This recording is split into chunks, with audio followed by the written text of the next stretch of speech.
பணக்காரனாகணும்னு எல்லாருக்கும் ஆசை இருக்கு. ஆனா உண்மையா சொல்லணும்னா, பணம் சம்பாதிக்கிறது கஷ்டமில்லை. பணக்கார மனசு உருவாக்குறது தான் கஷ்டம். ஏன்னா, பணம் முதலில் உங்கள் பையில் வராது. அது முதலில் உங்கள் சிந்தனையில்தான் உருவாகும். நீங்க கவனிச்சிங்களா? பணக்காரர்கள் வேற மாதிரி வேலை செய்யவில்லை. அவர்கள் வேற மாதிரி யோசிக்கிறார்கள். சாதாரண மனிதன் சொல்வான், என்னால முடியாது, எனக்கு வாய்ப்பு கிடைக்கல, என் நிலைமையே இப்படித்தான்.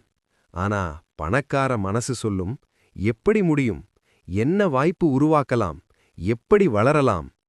பணக்காரன் ஆகணும்னா முதல் பழக்கம், உங்கள் வருமானத்தை விட உங்கள் திறமையை வளர்த்துக் கொள்ளுங்கள். சம்பளம் அதிகமானால் மட்டும் யாரும் பணக்காரனாக மாட்டான்.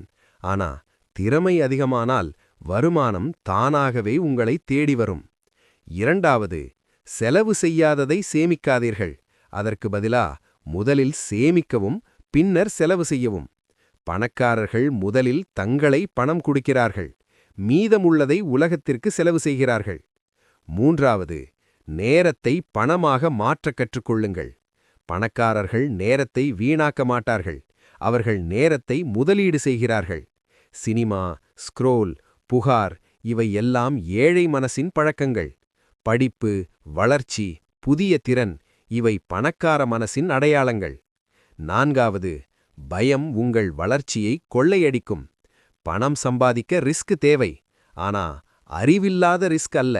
கற்றுக்கொண்ட பிறகு எடுத்த துணிவுதான் செல்வத்தை உருவாக்கும். இறுதியாக, பணக்காரன் ஆகணும்னா பணம் பின்னால் ஓடாதீர்கள், மதிப்பை உருவாக்குங்கள். நீங்கள் உருவாக்கும் மதிப்பு உங்களுக்கு பணமாக திரும்பி வரும். நினைவில் வையுங்க, பணக்காரன் ஆவது ஒரு சம்பவமில்லை, அது ஒரு தினசரி பழக்கம். இன்று உங்கள் சிந்தனையை மாற்றுங்கள், நாளை உங்கள் வாழ்க்கை மாறும்.